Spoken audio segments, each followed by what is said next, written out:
for your Caesar. Cardiff City, ride with me for your Caesar. For your Caesar. Cardiff City, get litty for your Caesar. She want a diff boy. Swagger 1 point, yeah, diff boy. She want a diff boy. Swagger 1 point, yeah, diff boy. For your Caesar. Grab a little something for your Caesar. We the geezers. Swagger stone cold like freezers. She want a diff boy. She want stabs, not Fitzroy. She want a diff boy. She want stabs, not Fitzroy. She want a big man. Says she want a man from... Yes, guys, I'm Si. Welcome to Cardiff City World. Welcome back to the channel. Welcome back to club football. This is the Breakdown Extra, and I am delighted to be joined by Mr. Jamie Anderson. It's been a while, mate. How are you? And welcome back. Thanks, mate. All good. I think we've all got probably a case of the man flu that's going round. Change of weather. The autumn is here. The nice sunshine's gone, mate, and now we're stuck with this bloody rain, ain't we? Yeah, typically it's my son's first league game at youth football on Sunday, and I just cannot see a world where those games are on, like with the wind and the rain that's coming. So unfortunately, you know, the winter's on the way, and it is what it is. Like, but what is back is football, mate. Club football, proper football, BBM football, mate. So I don't think we've spoken to you on a show since the season kicked off, I don't think. So I wanted to get your thoughts just briefly, what you've made of Brian Barry Murphy's opening, what was it, 8 games with Cardiff, the pre-season, like just the whole thing, and what you've noticed generally. Cohesion is a big thing for me. I think, last year when things were going not necessarily our way, we would hear about different sort of players not necessarily happy, but I think we've got a cohesive unit. We've got a way of playing which he has been consistent with. And the big thing for me is I think he's practicing what he's preaching. He's very vocal about saying that the best trainers, the most professional people throughout the week will get selected. And if they aren't, he will give them the genuine reason as to why not. And probably in the past few seasons, players have maybe been selected on who they are or their position within the club, as opposed to their quality and what they've been delivering. So that's my big thing. But we're playing some brilliant football, and we're seeing local, homegrown academy talent coming through, which is, it's fantastic. And it is a brilliant start. I'll be the first one to admit, and I said at the start of the season, I don't think it's going to be easy. And that night in Port Vale, I thought, oh, we go, this is reality. But to be fair to every single player, after Port Vale, they've taken the learnings and they've applied them more than excellent, and we are sitting currently nicely at top of the league, ready for Section 2 to go into the season. Games in hand as well now. But I think there's 2 things with it as well. Like, first of all, I think there's one thing being a manager who enjoys coaching young players, bringing them into first team football. There's another thing doing it at a club the size of Cardiff, where the pressure is so high on the manager. But I think to have the balls I think it was 9 academy players in the first team squad, match day squad on day one. It might be 8, and there was a couple obviously which just missed out on the actual 16 as well. Like, regardless of what your philosophy is with young players, it still takes balls to go with it. All of them, Matt Turner in goal. He could have easily gone with Jack Alnwick, and I don't think anyone would have been like, oh my God, why hasn't he picked Matt Turner? It's having the confidence in the players and his judgment, his ability to coach them. And then on the sort of flip side of that as well is, I think one of the best things about having such a young squad is they are learning all the time, and they're willing to learn all the time. Like Dylan Lawler, I just said to you off air, Dylan Lawler, in my opinion, is our best defender, but he's 19. He's learning every single day. And you could see, the first game at Peterborough, I thought he was excellent on the ball. I thought he was very good positionally. But he had some moments with the physicality where he got, rolled or he got turned, which is something you're going to get used to. something he probably hasn't come up against a hell of a lot at 21's level either. And, you know, a Port Vale game, I thought he was okay, but again, really physical. But then when Swindon tried to bully us, not necessarily him, but us, they couldn't. We dealt with it. And I think those learnings, like Dylan Lawler, since those first 2 games, has been pretty faultless. And that's what I'm excited by, is this team is top of the league, playing some great football. At no point in any of the games have I really been like, oh, well, this is going to slip away from us. We've been pretty dominant. You know, a small moment, a small period maybe in the Wimbledon away second half. But even then, I felt like, you know, yeah, they came close, but I felt like we might get something on the break anyway. So it wasn't like it was one-way traffic. But yeah, the learning I think is massive, because I expect this team to get better, because like you say, there's so many young players in there. They're going to be feeding off the manager, feeding off players like, you know, Will Fish and Dylan Lawler, learning from Callum Chambers and Osho, 2 like experienced footballers. Osho's played out in France. He's played in the Premier League. Chambers, Premier League, you know, Arsenal, England, like experienced players to learn from. Who's surprised you so far? Like, who is there anyone where you're like, wow, didn't expect that? I wouldn't say surprised, because I think we've seen, you know, whether you watch the 21s or you watch these 9 players, this nucleus of players that have been in and around the first team, you know, they've got the talent, you know, they've got moments which they can turn the game on the head. I think what, if anything, has surprised me is the speed in which they're learning from their mistakes, if they make any. Because I suppose that's testimony to the players that they are. We had the Dak Mafiko incident where, you know, when everyone knows Dak Mafiko, I think, you know, coaches have said in the past, and I was up at question and answer in Barry, and Brian Barry Murphy had said that if you give him something to learn, the next day, Dak Mafiko would have learned it and he'd be the first one out there. So that goes to show the type of players that they are. They haven't made it yet, if that makes sense. They're not sitting on their complacency thinking, oh, I'm in the first team squad, that's enough. They want to be playing. They want to be delivering success for the club that they've grown through. And I think that's the big thing for me, is how they've looked at errors maybe they made, like you mentioned, Dylan Lawler there, and then they've looked at it straight away and gone, right, how can I not have that happen again? How can I learn from it? How can I get better from it? And I think that goes hand in hand with the coaching as well.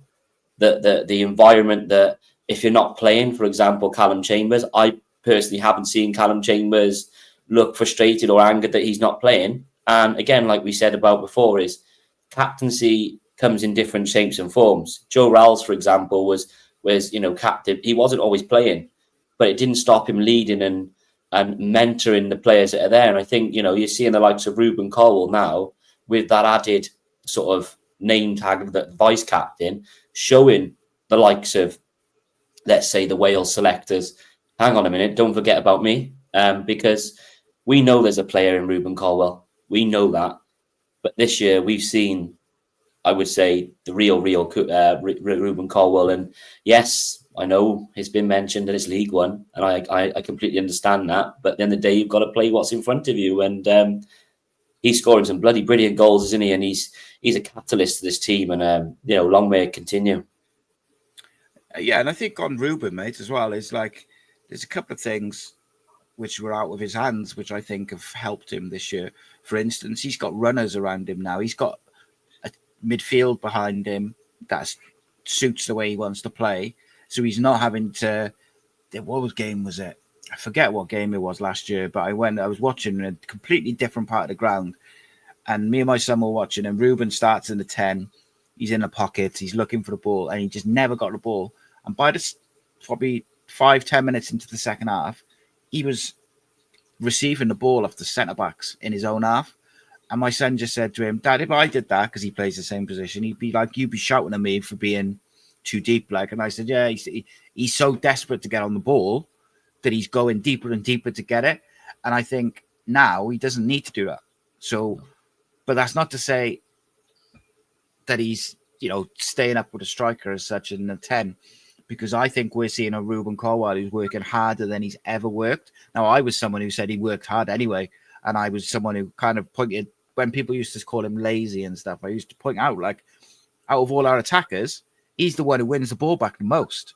Like, his recovery stats have always been good because he's got like that awkward size, and he sticks a leg round and he uses his body. But everything this year for him has gone up a level. And yes, you could say it's League One, but he's winning headers.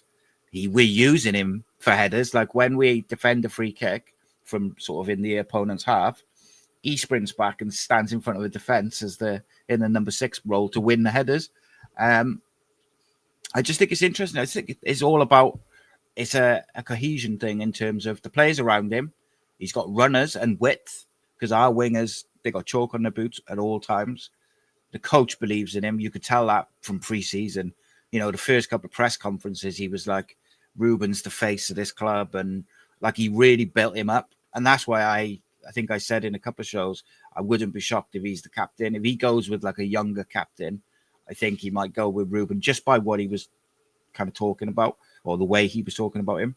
And I think that extra responsibility has helped Ruben, because there's at no point now where you see him drop off in a game. No. Where like last year or previous seasons, he'd sort of be amazing for 20 minutes. Then he'd kind of go quiet and then maybe pop back up when people got tired, or he'd come off after an hour because they reckoned he couldn't play a full game. He won the bleep test first training session back in pre-season. And I think it shows like it's difficult because people will want to bring it down, especially fans of other clubs. They want to bring it down and they'll say, oh, it's League One, it's League One. I actually don't think the top half of League One to the bottom half of the Championship, I don't think the drop's that big. I think the top half of the Championship there's a bigger difference, like in quality. But the other thing, mate, this is the kind of where I want to get to now, is Cardiff have got an insane month coming up in terms of the amount of games. So we're going to see rotations. We're going to see different people. The thing for me is we've already had some stiff tests. Like 2 of the hardest games this season at the start was Plymouth and Luton. Wimbledon away and Port Vale away were probably in the mix as well. We've already come through those games and obviously decimated Plymouth. But I thought Luton, if we'd have been 3-0 up against Luton at halftime, it wouldn't have been unfair to them. I thought we absolutely dominated them. So yes, like Stockport is one I had penciled in as a Stockport away. He's like, oh, that'll really sort of show where we are. But we've already had a couple of them already and come through them with flying colours. Does that international break though just disrupt the momentum?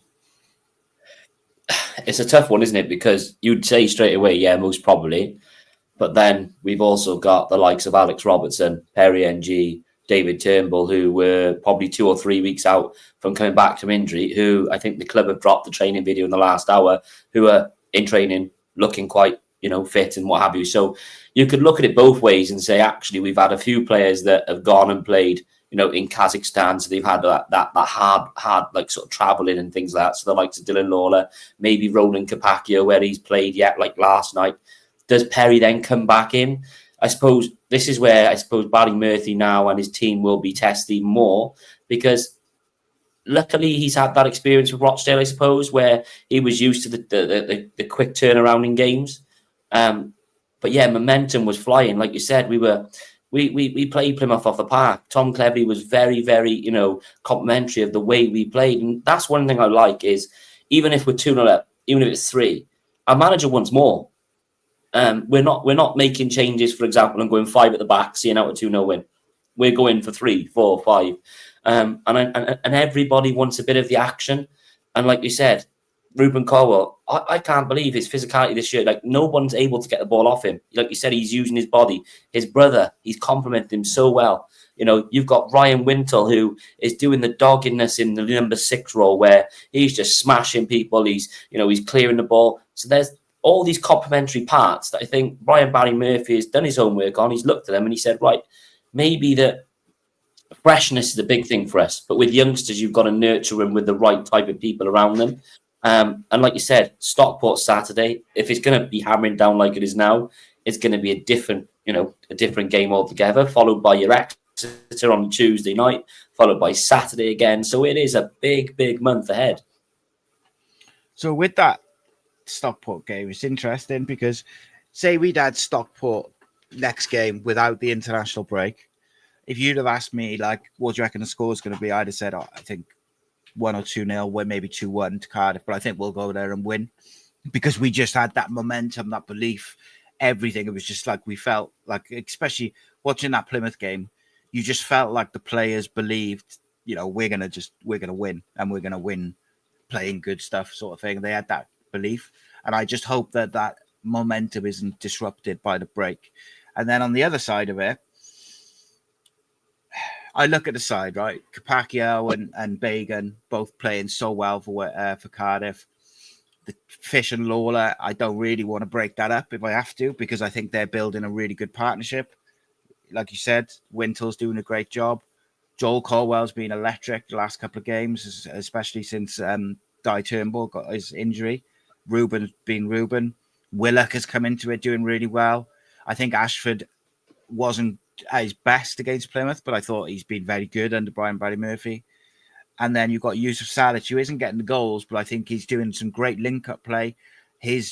Sometimes his movement is what's creating space for others. Like he's doing a lot of unseen work, which I think is working. And then you look at the bench, you look at the new signings, you look at Osho, you look at Kellyman, you're looking at Perry NG's back, you're looking at Alex Robertson's back. Like Alex Robertson, we signed him off the back of how dominant he was in League One for Portsmouth. And I'm looking at it and I'm like, where's he getting at the moment? Like, I know he will at some point and he'll get his chance, but I just mean at the moment, and that's a mad place to be because he's such a good footballer. Probably Di Turnbull's probably ahead of him at the moment because he's already played this year. He's got that extra bit of rhythm and stuff.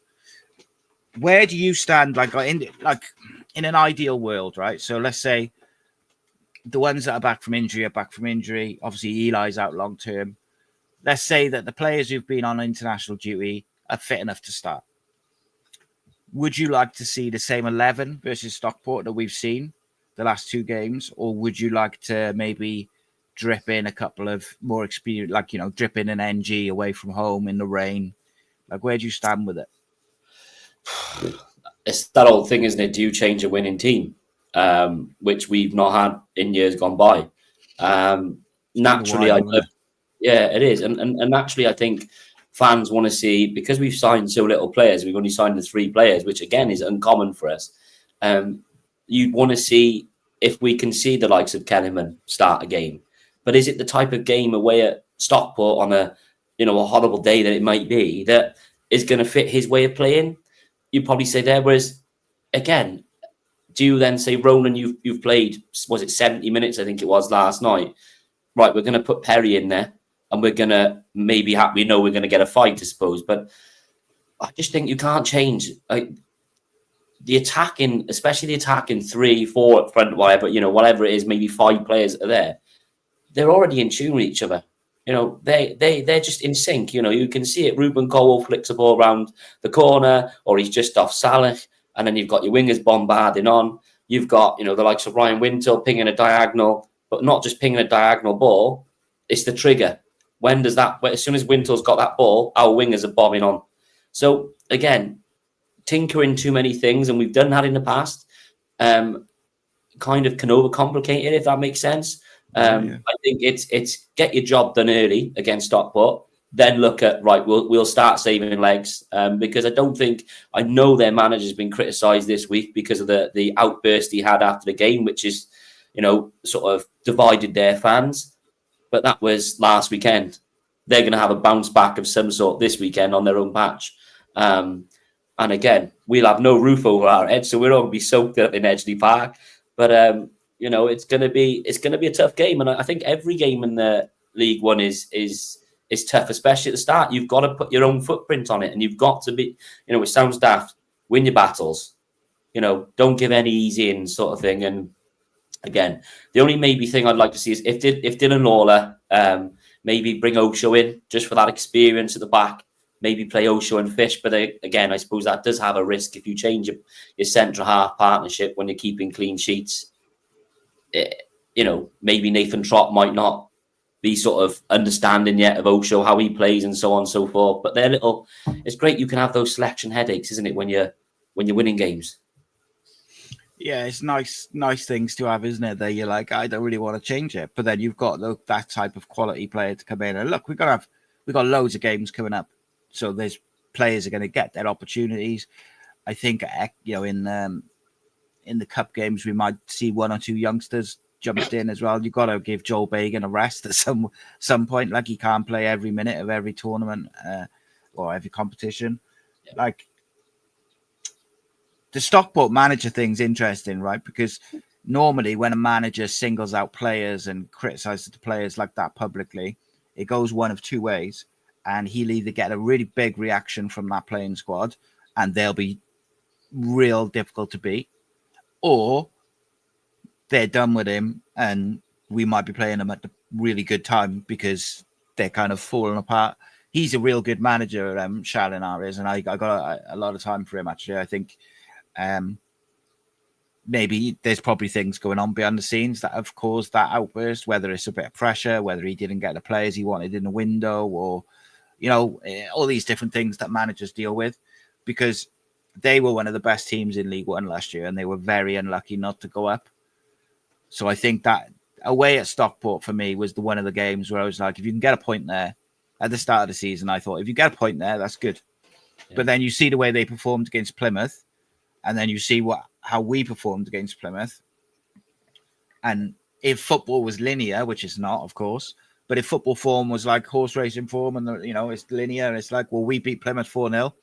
Plymouth beat them 4-2. So we should beat them, surely. It don't work like that. We all know this. So they've got experienced boys there. I mean, they recruited, yeah. I think it was Ben Osborne, Ollie Norwood. So there's two experienced players there that, again, we're going to have to have our wits about us, and we're going to have to, like you said, conditions do play a factor. I know that probably sounds like a bit of an excuse, but they're going to want to probably slow the game down a little bit more, probably play for set pieces. So you might have to see again, and I think maybe this is Barry Murphy's credit and credit to the team, maybe another sort of Port Vale-esque away game, because it's a similar sort of ground, a similar sort of pitch, and you think, right, can we take the learnings from that type of game?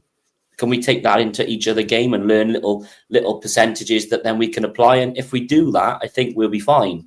But I'd just love to see, I want to see Salek score a goal. I want to see him get a foul off the referee and be given something, because because bless him, he's getting kicked, pulled, everything else except being given the free kick. The second he touches someone, there's like a free kick in it. He's got his shirt hanging off. And we want to see it. And we want to see our, he's superb towards the end of the season last year, but he just hasn't got that rhythm yet. And I think when he gets one, maybe then he'll carry on. But it'd be nice to get Salek on the score sheet for his own confidence as well. And again, I think it's 800, 900 fans, restricted ticket allocation for us, unfortunately, up there on the weekend. But we're hoping that we'll get the win, and like you said, we've still got that game in hand as well. So we just keep topping up the points as they come, and the pressure then starts on the pack behind us as opposed to anything else. Of course, yeah. You just got to win. Just try and just keep winning. Just find a way in it. And maybe it's a bit of like kind of PTSD from previous years. But like, I'm almost worried that, it's going to be terrible weather. It's a tough game. It's away from home. We're going to like change and go with all the experienced players, and kind of it's going to be a completely different feel to the team. But actually, we haven't got that many experienced players, so you can't kind of do that. I do wonder whether, like you mentioned about Dylan, I think he's been ill as well. So I wouldn't be surprised if Osho comes in. Maybe Chambers comes in ahead of Osho, though, like he's been waiting for his opportunity. But do you worry about Ronan? Like, he had a really difficult Wales debut yesterday. I actually thought he stuck with it really well, like, because he had a difficult game, and you could see he was nervous at the start, and that kind of just kicked into the overall performance. Didn't think he was terrible. I just thought he was nervy, and then they kind of targeted him and tried to isolate him one-on-one. But would you be would that be in the back of your mind if you're Brian Barry Murphy, that he's, you know, maybe like he's just had a bit of an iffy game, or would you just be, you know, he's had such a good season that you can do it? Yeah, I think the latter there. I think, you know, we know what he's capable of. At the end of the day, he wouldn't be selected by the national team manager who, you know, has his own critics for people not being in the team, for example, Ruben Colwill and so on. I don't fear for Ronan Kapaki. I think he's a brilliant talent. You know, Craig Bellamy wouldn't rave about him and try and sign him, for example, when they were at Burnley and places like that. You know, if he didn't think there's a quality player there. Maybe for himself, if he's feeling leggy, then you do say, right, okay, Perry, now is your chance to, you know, to sort of claim that spot, back off Ronan, if you know, if for want of a better phrase. But I think, listen, I think a lot of our youngsters, it's what's the old saying, water off a duck's back. I think they don't use it as criticism. I think they're using it as a learning, which is a good thing, because, you know, we all get criticised in life. But I suppose it depends on your mentality of how you process that information.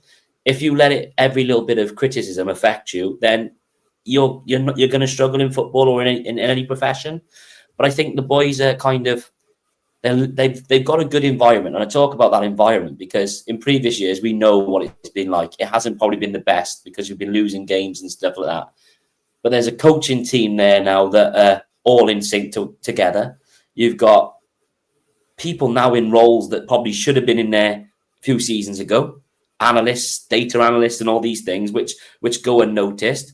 But now you've got this player-centered approach where you're getting that one-to-one sort of, and I'm not saying it doesn't happen, but when things are going well, you've got your senior players being called uncle, like Callum Robinson. You know, there seems to be a better vibe around the club and a good platform for the players to come into, as opposed to being almost, there's the door and slamming it in their face.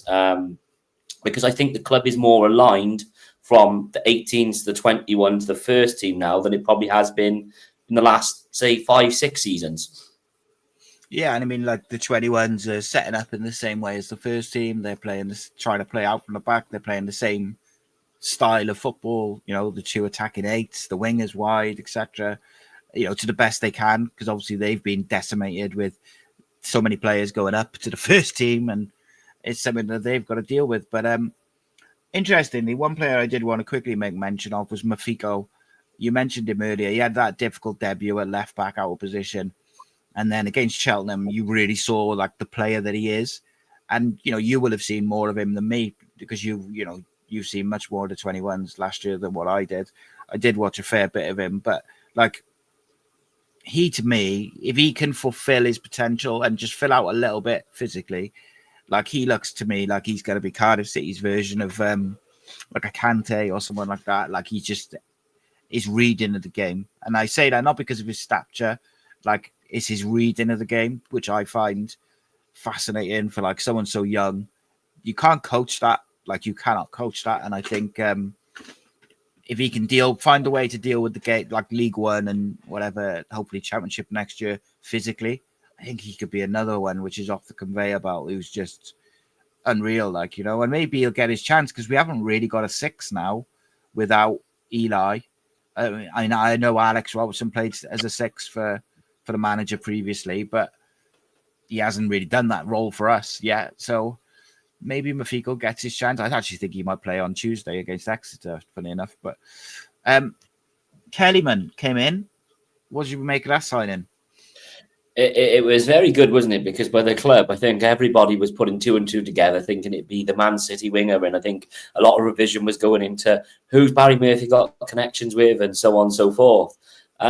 Listen, it's an exciting signing. I think it's something that is a statement signing, I think, because there's an element of trust there. I think there's this, you know, of course, he knows Maresca. We know that. And that does help with any sort of team. But if he can bring some sort of form that he showed and that got him that move to Chelsea, we've got a bloody player on our hands at least until January. And again, yes, it might only be till January because no doubt Chelsea will see it and go, wow, he's developing very good. Let's go. But it'd be great to see what he's got to offer because we've got a manager and players that are all sort of aligned to play in the same way. as opposed to having the square pegs in round holes analogy. You know, it feels like it's exciting. You see his speed, you see his just general on the ball ability. You can imagine the link up with him and Ruben and how brilliant that will be. But also, he plays as a 10. He's admitted he likes playing as a 10.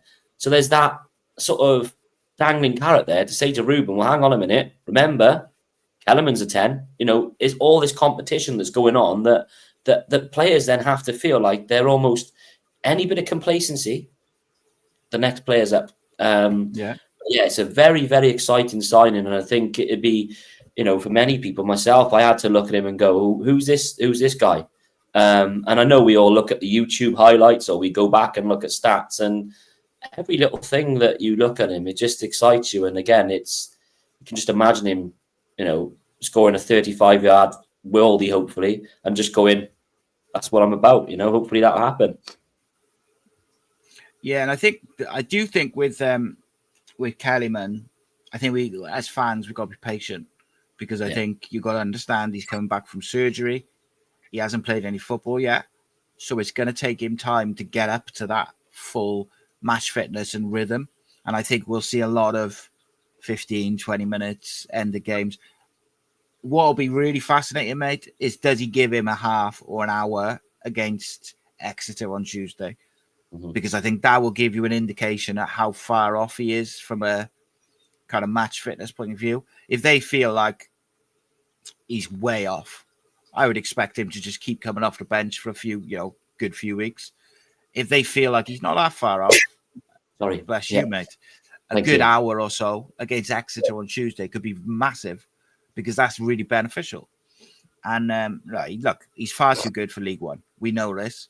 Like, he's a Premier League footballer. I was speaking to a Chelsea fan who was expected him to be in their first team squad this year, which gives you a kind of idea at and look, as a fan, I get it, but it still gives you an idea of kind of where this guy is in the pecking order. You know, they weren't like, he's a 21, he needs to go out and play first team football. This was a guy who was genuinely, in the mix, shall we say, to be in the first team squad. So I think what is again, like you said there, is you can afford that little bit more patience with a player, just because of the position that we're in, I think, which is a nice thing to have. And again, it's that fine line. In the past, we've almost got that brand new toy. It's like a kid at Christmas. Oh, we've got a brand new toy. You've got to play with it straight away, and then it breaks, or the sort of, it's not the best thing. I think sometimes, like you said with Kellyman, we will see his quality. We already know that Barry Murphy knows his quality, but I think the good thing about it is that he's not naive enough just to chuck him straight in because it's a brand new signing. I think fans want to see him and Osho in the squad. We may have seen that in previous years, managers where they'll just chuck players in because it's the brand new, it's the new signing that everyone wants to see. Again, no, you're only going into my starting 11 if you're on merit. And if you're working hard enough in training, if you're pushing the player that's in front of you out of that position, then you can go in. But it's an exciting signing. The same with Osho. It's an exciting signing for us. And again, if any of those two are like the chap that's behind me in the blurred photo there, then we've got two cracking additions on our hand to go with the person that's kept us in a few games already this season. Jesus, could you imagine if comparatively Kellyman and Osho performed to the level that Trotter's performed so far? Like, you are talking two insane signings then, and because Trotter's just been ridiculous. Like, what a player he is. And look, hopefully, touch wood, he stays fit and he's like that all season, because it's been a long time since I felt like we've had a real good keeper. A long time. It's far too long, in my opinion. And again, I think one thing with Barry Murphy is, the young players, the coaching, the bravery, the football, they're all great part of the reset and the revolution at the football club. But for me, his the standards that he expects on a daily basis, the standards that he expects on and off the pitch, and then equally, it's he's not afraid to make the big calls. He dropped Callum Chambers, who's club captain, and you know, if any of these players step out of line, they'll be out of the squad or out of the thing. Well, he did it with David Turnbull, didn't he? Early doors. There was some sort of issue and he just out of the squad, brought him back, and he was the best Turnbull we've seen. I love that, mate, because that shows that he's got hold of the dressing room in terms of they know if they step out of line, doesn't matter who you are, young player or experienced, you will feel the wrath. So I do like that, and I know I was a bit of a proponent of Brian Barry Murphy anyway, but like he has done nothing to change my mind to the negative, if you like. There's not one thing where I'm like, oh, I don't get that. Everything has been spot on for me. What I do like about it is, you know, we all do it as fans. We probably, when things are going wrong during games, we look at the technical area, see the manager and the dynamics in the technical area, and going, well, what are they doing to change the game and so on. When I stand in the Canton stand, I look, you know, pretty much straight ahead to the touchline, and he's like a jack in the box. He's back and forth, and he's negating players through the game. Naturally, when you've got younger players, you need to be in their ear at times just to keep them switched on. But he does that. But away from the pitch, like I said, I mentioned earlier, I went to a question and answer in Barry, in a pub in Barry.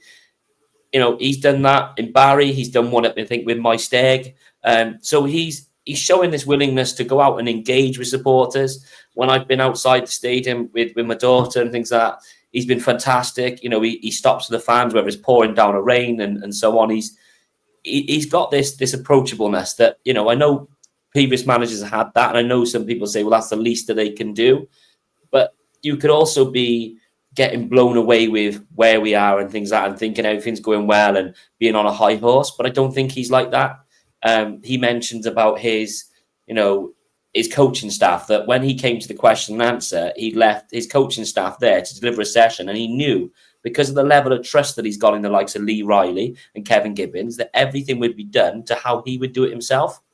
So that to me screams, you know, positivity, because again, I think players believe in him. Well, you can see they believe in him. And like people are saying, you know, what I like is he praising players when they do it as well. Like Matty Turner, like someone mentioned there in the comments and things like that. Players are getting their chances. It's not as if they're just getting chucked in and going. I think he's allowing them to have their chances. And hopefully we see more chances with the Virtue Trophy for the likes of Louis Giles, for the other boys who are in around the 21s, that we can sort of put in there, the likes of Manny Barton and Dak Mafiko, and see if the crop of youngsters that we've got, if the manager that we got is willing to play them, which he is, can we then start seeing more flourish because of the Virtue Trophy? And it's a silver lining for me that this season, that nobody wants to be relegated. Nobody, you know, we don't like that in any season. But one thing that seems to have come out of it at the minute is it was the reset that I felt that we needed a little bit of. Because I think if we were in this position now where we were still in the Championship, would 8 or 9 youngsters be in that match day squad? Would 8 or 9 youngsters be given the minutes they've been given? I probably doubt that. And that's only my opinion, I know. But we're starting to see now, come what January, there'll be big fish coming in for the likes of Dylan Lawler. And they'll all be sniffing around our players because they're showing people what they're made of on an international level and on a domestic level. And I think that's brilliant for the club, because now everybody's talking about Cardiff City have got these great youngsters. They're not talking about them lot down West Wales who, they've got this great academy. That's gone. We've got a very good academy, and we're starting to show the fruits of the labour, you know? Yeah, the exciting thing as well, mate, is there's another wave of players to come after these, which is definitely insane, isn't it? Yeah. Like, you've got Mafiko, obviously, who's in this wave, but he's just waiting for his opportunity. Matty Turner, the same. But then you've got, like you said, Manny Barton, you've got Will Spears. I think Matthew Apter will be in the first team by the end of the season. I said that a few weeks ago. He just looks like, the games I've seen him play, he just looks a level above, like physically. And he's like a real box-to-box, old-school midfielder, like, and I like that a lot. And, you know, when later in the season, if Wintel's injured or tired, you might need that, because he's played a lot of football for his age as well. So I quite like him. But there's all sorts. Will Spears is another one who I think, you know, might get an opportunity. Robert Tinkovic, he's another fantastic prospect that, you know, is more than developed. Again, like we've still got the likes of, we look at the 21s the other night.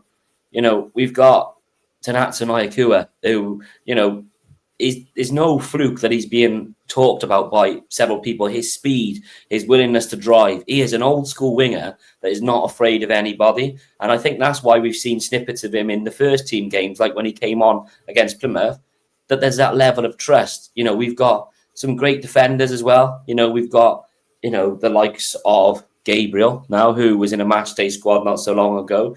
He's brilliant. Will Spears was playing right wing against Peterborough the other day in the 21s game. He's traditionally a right back. There's so many young players coming through that are being given the platform and the hope that they can keep developing. And I think that's what gives me this confidence that when you watch these players, say last year, and then you see them in this system now, that they'll be able to adapt to it straight away. And again, Exeter, we're nearly, I think we've sold quite a lot of tickets for a Tuesday night in Exeter. I know it's only 3 hours away or 2.5 hours, but if you can get down there and watch them, these Virtue Trophy games, I know they're not a glamorous FA Cup tie or anything like that, but this is where you might start to sort of go, hang on a minute, who's this youngster that's playing here? And it bodes well for everybody, because these players then, they'll be recognised and they'll start feeling like they're, they've not made it, but they get the taste and the flavour, don't they? That, hang on, fans know who I am now, and it gives them a bit more mojo, I think. Yeah, 100%, mate. And I think, correct, you might know this more than me. Like the Virtue Trophy is only League One and down, isn't it? Like there's no Championship or Press. So that to me is an opportunity for a trophy, to go to Wembley as well. Yeah, like obviously maybe the first few games or the first couple you'll give some youngsters a go, but if you get through and you're getting through, and like you've got to treat it as an opportunity to win trophy, like at the end of the day. But and look, there's loads of those academy players, mate. Just lastly on that as well, is with this manager, they know if they perform, they'll get an opportunity. Yeah, that 16-year-old lad, Tankovic, who's been playing for the 21s and playing well, scoring goals and etc. He's only 16, but he's been training with the first team. Like they get opportunities. So it's, it doesn't matter your age. If you show that you've got the mentality and the quality and the work rate and the attitude, you will get an opportunity to show what you can do. And I love that, mate. Like I said to Harry on Tuesday or Monday, I think, 5 years time, that Welsh squad could be made up, or that Welsh 11 could be made up like 50% Cardiff players at this point. Like you look at all the young players in the first team and the 21s at Welsh level, 18s as well. And don't get me wrong, there's other players from other clubs, I get that, which are really good players as well. But I'm just saying you could end up with a good chunk of Cardiff players playing for Wales at first team level, and that's long overdue. Like to me, it's long overdue. But Ian just was asking about Turnbull. He's back in training, isn't he? Yeah, he looked sharp. He was in the sort of small-sided little exercise they were doing, and he was up against a few players, and he looked fit. I think at the time, Barry Murphy said it was 2 or 3 weeks, didn't he? But we've obviously had around that. Whether he's match fit, I don't know. But again, if there's players who played well, i.e. Joel Colwill, maybe having Joel play and then leaving that a bit of time for Turnbull, you don't want to rush him back, do you? Yeah, same with Robertson. Let him get fit. Kellyman as well. Like, let them get fit and sharp and then bring them in.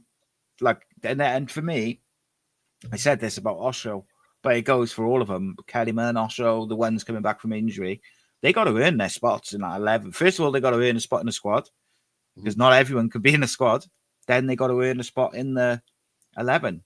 And it doesn't matter who you are, you've got to earn it. And the lads that have been doing it so far this season have earned it, and they deserve, if they're at the same level that they have been, to keep their spots, and the rest will have to be patient. Be interesting, won't it, when everybody's fit, because not everybody is going to be able to be on the bench.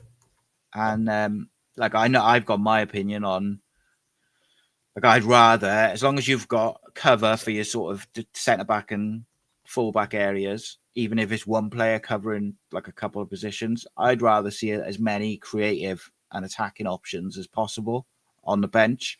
But I know, these days managers like to have sort of all eventualities and experience and stuff like this. But like, where do you stand on that, mate? Like, if it was you, would you go more down the route of I want players who can change games, or would you just be looking to make sure you've got every position covered for every eventuality?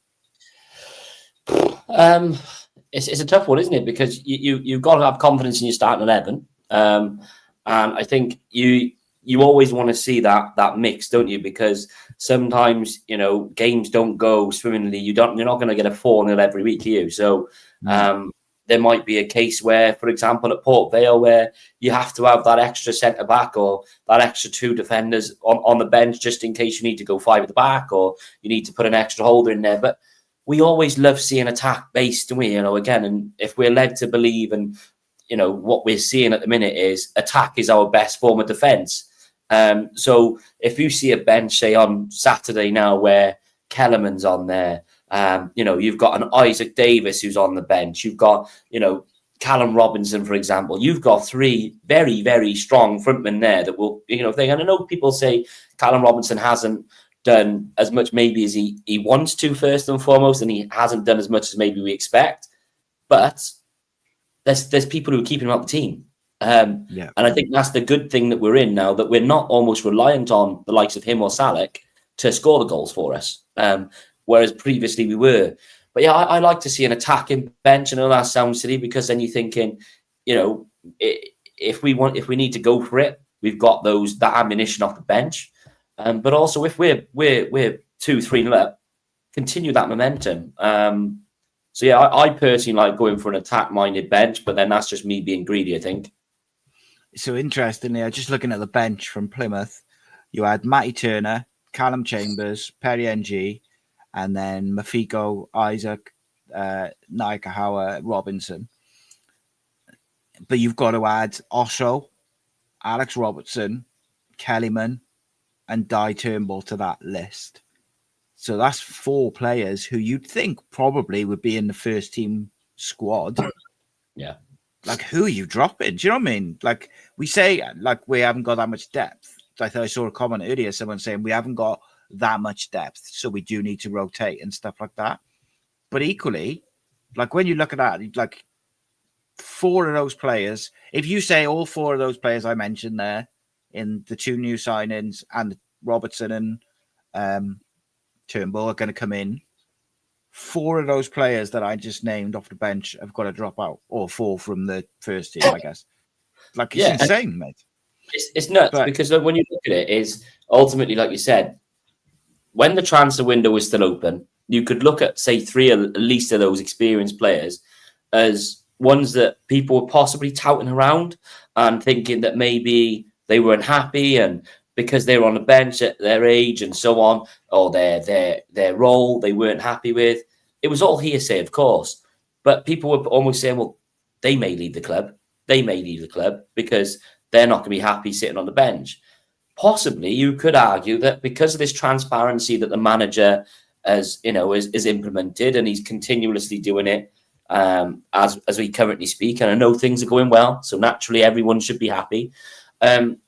Maybe players don't need to think negatively because they know that where they stand, and it's a consistent thing. Whereas in previous times, I think there's been a false sense of hope, maybe with certain people that, oh yeah, you'll get your chance, and then you kind of hung out to dry a little bit. Whereas now, I think everybody, like you said earlier on, doesn't matter if you played 300 games, doesn't matter if it's your first game. If I feel you're the best player for it, and you're showing me the hunger, the desire, the willingness to learn, and the passion and the effort, you would rather that type of player in your team than somebody who's there because they've, for the sake of being experienced player there. I think experience is good, but then the youngsters are getting the experience, and I'd rather somebody who is learning and continuously learning than somebody who feels like they've learned and doesn't want to learn even more, if that makes sense. Yeah, like I was just looking at that bench and I was like, well, I would assume, first and foremost, I'd assume the 2 youngsters will probably drop out. So Mafiko and Naikahawa would come out for, like, say, Robertson or Turnbull, and Kellyman or someone like that. But ultimately, I really like Naikawa off the bench because he's quick and he's direct. And I get that Kellyman can bring that. But we asked, I believe, the story goes, I suppose it's always secondhand, so you can never know for sure. But the story goes that Brian Barry Murphy asked Naikawa to stay at the club, not go on loan. He doesn't do that if he doesn't plan on using him. So that's an interesting one. But as I say, it's always, it's secondhand information, so you can never be 100% sure of that if that's exactly how it went. But he stayed, and he had, Anderlecht and Kilmarnock, I think it was, as options to go and play. So I don't think anyone's guaranteed. You might see that maybe Chambers drops out and Osho comes in. Yeah. It's interesting, isn't it? We've seen in away games especially, and it's nothing uncommon. But Dak Mafiko, for example, would be almost like the travelling reserve, I think. But they would take the likes of Dak to be still in that match day squad, to still experience what it's like and familiarise himself with the away game routine and so on and so forth. And then his thing was then he'd do the warm up, but then he'd obviously have to do the cool down or whatever it is, the sprinting on the pitch before the game. But he still learns because then he's in he's in and around the team still, so he's not being pushed out, for example. And you can see that Mafiko is a great player. He, like you said, all his qualities you mentioned earlier on, how that pass against Cheltenham, he just looked at ping. He's got a really, really good left foot. But again, it's his willingness to learn that I like. That the fact that you can see that the Cardiff fans deserve credit. I know people say, "Oh, well, that's what fans are about," but he could have easily sank and drowned at that moment. But when he walked around the stadium and the fans, the players, it was one of the moments that Barry Murphy has alluded to, isn't it? About it kind of surprised him because you don't always get that in football. Football fans are animated. We're all emotional people, but when it's one of your own, it hits different. It feels different because it's almost like you can sort of. You're with them, and you're one of them. They're one of you. But I think Dak Mafiko has grown from that. And like I said, he's got a great family around him, and he's approachable. He's such a lovely boy, and he'll stop for fans pre-game, post-game, and things like that. And he's always smiling, which is great because again, you leave your ego at the door. And I think that's a big thing that maybe the youngsters are bringing through is it's not about them. There's no I in a team, is there? There's an I in individual, but we don't want individuals. You want team. And it's a good time to be a Cardiff fan at the minute. And testimony to the fans that are turning up, because when you get relegated with the cost of living, it's never easy to afford season tickets or away games and things like that. But to be fair, another sold out away end. On Saturday, fans are continuing their support, so they deserve credit for it because it's been a bloody roller coaster over the years for Cardiff fans. And it's just nice to finally have what we had years and years ago when we had the likes of Ledley, Ramsey, Gunters coming through. We've got a new nucleus of players coming through, and it doesn't feel like Cardiff, if that makes sense, because we've had such dire years. And I know. Yeah, it is. And it's the complete opposite. And at times you have to kind of, it's almost pinch yourself like, bloody hell, are we playing, we made 350 passes in a game. No way. Do you know what I mean? Obviously 350 is big, but you know what I mean? Is the way we're playing, we're not rigid. And that's one thing last year. Yeah, mate. It was like waiting for a throw in and they'd all be playing stuck in the mud at times. It was like, where's the movement? And I think this year we're seeing movement. We're seeing interchangeable wingers and it's brilliant. There's some more of it to come. Hopefully it comes Saturday, because I'm sure if you do a post-match review Saturday and we've lost 3-0, it won't be like this. But again, let's hope it is, and we keep following and we keep going. Yeah, the thing is, mate, the sticky spell will come, right? And as fans, we just got to stick with them, and I think they'll keep learning and they'll get through it. So, last question, mate, because I want to wrap up. Just to say to everyone, over on Ace Podcast Nation now at 9:00, Matt is doing a live show as part of his Matt on mental health series. It's episode number 3. He's got a really, really interesting guest. Someone, if you listen to his story, is just genuinely so inspiring. And we're as a company, across all bloody 3 channels and everything else we do, we're massive on men's mental health and mental health generally. So please go support Matt, because he's doing a great job with that series, and he's going from strength to strength as a solo presenter as well, which I'm really really happy for, and I'm really impressed by what he's doing. So very more than happy to give him more and more of his own shows over on that channel and keep doing what he's doing. So please go over to that. 9 o'clock it starts. But Jamie, before we go and watch that, Cardiff City in the next 6 games have Stockport, Exeter, Bradford, Burnley, Wigan, and Burton. Obviously, excluding the 2 cup games. So there's the next 4 games. How many points would you be happy with from the next 4 league games? Like, what do you think is a good return? I think you're looking at, well, out of the 4 league games you mentioned there, I'm being greedy. I want 10 out of 12, if I'm honest. And I know that is very greedy, and I think that's because I've seen what we're capable of. Yes, they're going to be tough games. Stockport away, Bradford home isn't going to be easy. They'll sell their away end out. But I think we've got more than in it, more than enough in us to be able to influence and stamp games in our own way, as opposed to worrying maybe about them. And that sounds a bit hypocritical, considering I was talking about how hard it might be Saturday, I know. But yeah, at least 10 out of 12 I'd be very, very greedy for. But yeah, like you said, let's hope for more and more positive development. Yeah, look, I think if you win your home games and you get a draw from the 2 away games and you take 8 points, I think that's acceptable. Yeah. But like you, I'm greedy. I'd like to see 3 wins out of 4 at least, and go from there. But I will say one of them is the game in hand as well. Yeah, of course. Yeah, you got to win that game in hand. And I think as well, do you know what, Romej, right?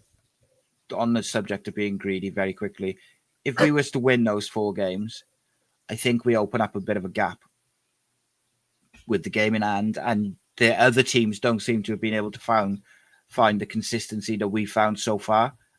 Obviously, we need to maintain that consistency, but it'll be interesting for sure. We might see a young Kavanagh Jr. in the Bradford game as well, which is interesting. Obviously, the day before we're doing the event with Cav. So I'll finish on this question. You'll answer it first, and then I'll answer it and sign off. Macanish wants to know, McPhail or Kavanagh, who was better? I love Steve McPhail. I think that midfield of him with wits and stuff like that, he had a wand of a left foot as well, and McPhail could pick passes for fun. Like he would almost look lethargic on a pitch, but he would just the way he played. Steve McPhail was brilliant. I always said I thought he was underrated, and I love Steve McPhail. I think he was brilliant. So for me. Sorry, Cavs, but that's Steve McPhail for me. So it's interesting, right? I got a live event with both of these guys coming up. Obviously, Cavs next Friday, and I got Macca. We were hoping to do it December, but I think it's more likely to be the end of January now. But he's such a good guy. But both of them actually are just such nice guys. I just think, as an all-round footballer, the influence that Cav had on Cardiff, he took us from promotion hopefuls to the next level. However, Stephen McPhail is the better technical footballer, and I can't really pick between the two because I think they both were very influential without always getting maybe the credit that they deserved. Cabs has got that iconic moment, isn't he? That night against Leeds, that free kick against Nigel Martin. I think that was forget how good he was in that game, mate. As well, though, you think. Rightly so. I did a video on him today actually, and you talk about the Leeds goal and it invokes all those emotions from that day, but you forget how good he was that day. He was just everywhere, winning tackles, smashing into people, and then he was good on the ball. And I said at the end of the video I did today, if you put him in a 24, 25-year-old Cav into the modern Premier League, he would be able to play. Because he was a good footballer. He could play as an 8, he could play as a 6 in the modern terms. And just a quality footballer, mate. And they're both phenomenal captains as well for Cardiff City. Both quite quiet, which is interesting. But right, I got to go. Matt's starting. I want to go catch that. Jamie, it's always a pleasure, mate. And we'll try and get you on in this Wednesday slot a bit more often, mate, because I always enjoy having a good old chat. I'll catch you. I'm hoping that I might be able to sort something out for Exeter last minute. So if I do, I'll see you up there, mate. But all right, mate. No worries. See you soon, guys. Yeah, see you soon, mate. Take care. All the best. And thank you so much to everyone who's tuned in. Appreciate it. Make sure you subscribe, like, all that good stuff. And we'll see you in a bit. Rascal Beats. For your Caesar. Cardiff City, ride with me for your Caesar.